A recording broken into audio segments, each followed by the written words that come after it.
Hi all, welcome to the shop. I'm just going to do a quick, probably 10 or 15 minute rundown of the shop. I rearranged since my last shop tour. Uh, what happened here is I brought in a second surface grinder, another drill press, a Rockwell hardness tester, and probably another half dozen toolboxes full of hardware and tools. So I can't remember if this bench was already here, but I stuck another bench in. I put up this vise is really nice for little parts. You can clamp onto tiny stuff. For me, it's just about, nipple height, which is really, it's good. I'm nearsighted. I can't see that stuff far away that well. This just puts it at a really convenient height for me. These are all hardware. I think I've got more quarter 20 bolts now than you can shake a stick at, and a lot of 1032, and this is like, I haven't even gone through this yet, but this has got like a couple $100 worth of dies in it. These are really nice to have, soak them in some Evapor rust. Got some felt. These are polishing bobs. Some great stuff in there. I threw up a couple of these old kitchen cabinets just to keep dust off my tools. And knives, I got all my buffing stuff in here. This is just general purpose gunsmithing tools. I like to have these totes too, because if I gotta carry stuff to the other side, it's just more convenient. This is kind of my general bench. This is where I do most of my firearms work and park my fireplace pokers. So, there's the blacksmithing tools again. We got automotive tools here. These are really nice because you wind up needing automotive tools, automotive size tools to work on these machines. They're heavy. That drill press is, I think, the wrong side of 1,000 pounds. It weighs basically the same as my lathe.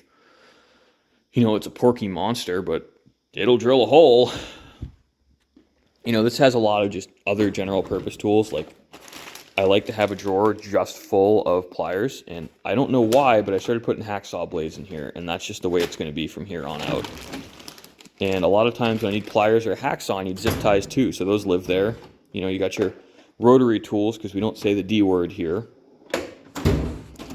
And files. I hope you like the filing system. This is just Romex coiled up, and it'll keep everything from banging into each other.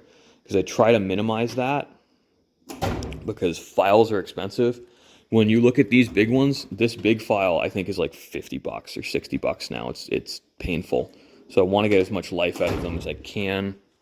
This is my Canon. This one's fun.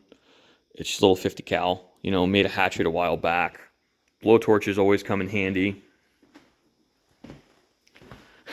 This is actually my first Anvil. I've had this now for almost 17 years. I got it when I was 13. That was a good story. My mom loaned me the money for it because she wanted to teach me how credit worked. And we actually bought this. Well, he was still alive, from the guy who I inherited this machine from and that machine from. And we bought that mill out of his estate. We bought the surface grinder out of his estate. We bought that swedge block and a few of those hammers out of his estate. I got a lot of his old tools, and that's awesome. What else do we have here? This monstrosity, and I say that in its scary way, not its good way. I made this before I scalped myself yesterday because that pulley is right at forehead height for me, and it brushed my hair while I was drilling, and that scared the bejesus out of me. And we made a really, really ugly crank here because this knee cranks up and down, which is also cool, but it's ugly, and I will probably pop it off and paint it, but you got to disassemble half the machine to get to it. So that's a manana problem.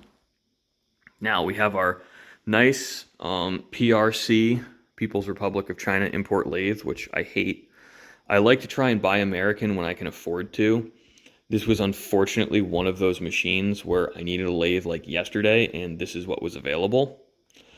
I can say for what it is, it's a accurate machine. You can make good parts on it. It's pretty user friendly. I don't like the speed ratios. They suck. They say it's a 9-speed. It's really only got 6 usable speeds because you got 200, 220, 270. Why are they so close together? And you got a huge jump from 360 to 600, and then you jump from 1,000 to 1,400. So it's a good enough machine. It leaves a lot to be desired. And I got my tool holders, and I like to have this little magnetic backed indicator on here This is really nice when you're threading to a shoulder as a soft stop because this doesn't have a feed clutch. And if you crash the machine, you'll just break something. So I don't want to do that. You know, these are all lathe chucks. That's a specialty one for threading, super short, low profile, general purpose 3-jaw, 4-jaw, dividing head for the mill, rotary table. These are great for cutting kind of round features, corner rounding, and cutting ovals if you're willing to do enough math. You know, these are really big V blocks I use for setup on the mill. That's another milling machine setup tool. This is just a chunk of brass. I don't know what I'm going to use it for, but I'm not throwing it out because it's a lot of money. So this is kind of like my esoteric precision measuring box. I keep a good set of Mitutoyo dial calipers in the box. You don't want to get dirt in these. It makes a mess. You know, layout tools. This is all micrometer. This is a really nice Starrett inside micrometer, which comes in handy for some bigger bores. You know, old Brown and Sharp depth mic. I got some Lufkin snap gauges. Older Mitutoyo point micrometer.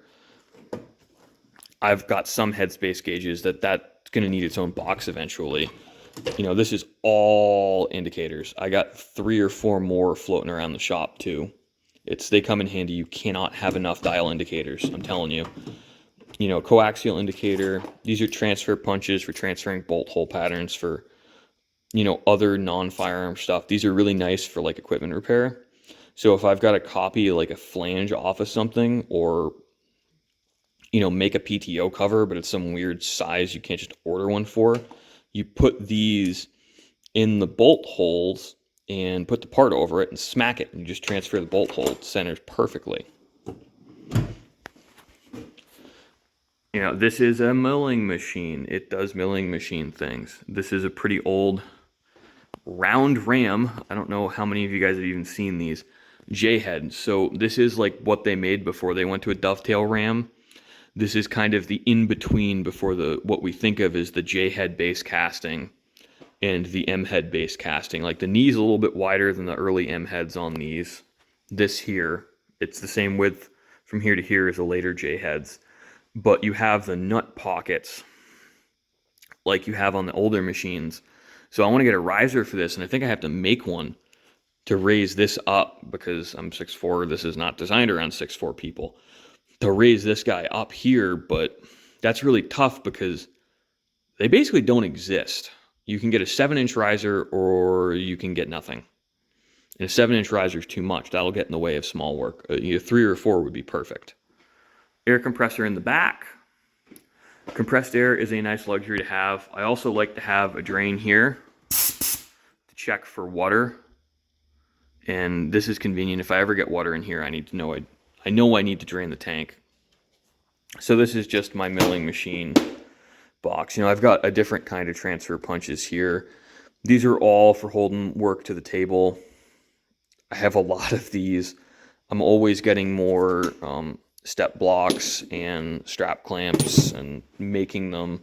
You know, I made these for a job because I needed something really beefy, but I didn't want them to be very long because then they'd flex. I had to put a lot of torque on that. These are my beater end mills. This is like some Chinese $100 set. You can see I've gone through and resharpened a lot of them. You know, always have a notepad and screwdrivers. You never have enough notepad and screwdrivers. This is where I keep my better end mills. Like, probably should have wiped this guy off before it went in the box, but whatever. You know, so this has my higher quality stuff that deserve to live in tubes because this is a $60 or $70 carbide roughing end mill. And even these little guys are like 25 or 30 bucks each when you buy a decent one. You know, this is a 1/4 inch high helix. Because what I found with the 1/4 inch ones, they're really easy to snap on this manual machine, especially old ones where you don't feel old heavy ones. So the high helix ones will survive a higher feed rate, so they last longer. Because these survive long enough to get dulled. They don't just get snapped.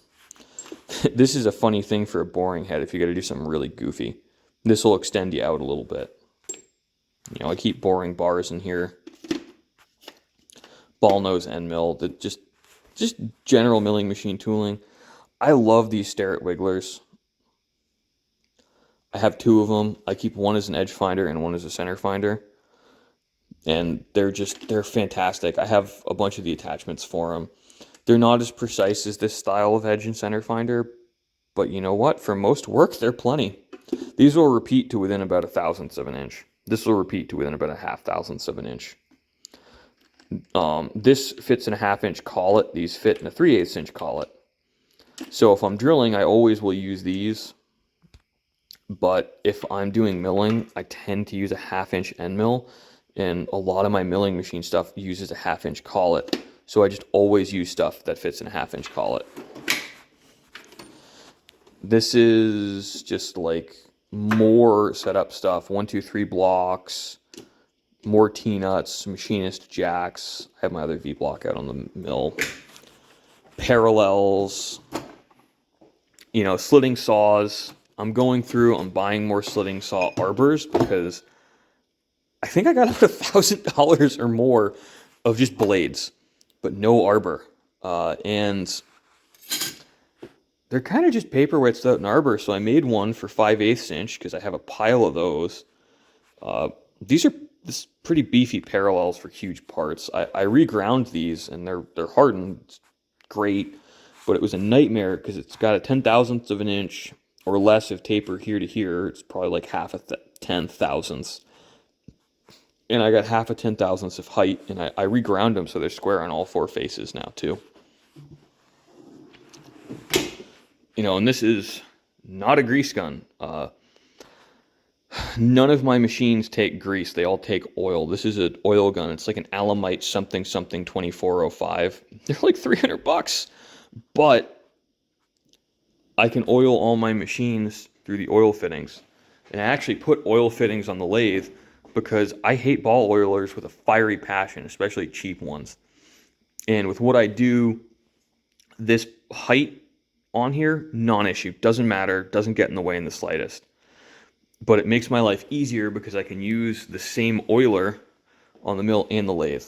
And that is an angle plate for cutting things at a 30-degree angle. And there's a swivel base for the vise that I never used because it's not very rigid. That vise will move when you try and take heavy cuts on it. So you can do a lot more work quickly in a fixed vise, but you can't really swivel it. So like I will use a swivel vise, but rarely. So thanks for watching, guys. I hope I didn't bore the crap out of you.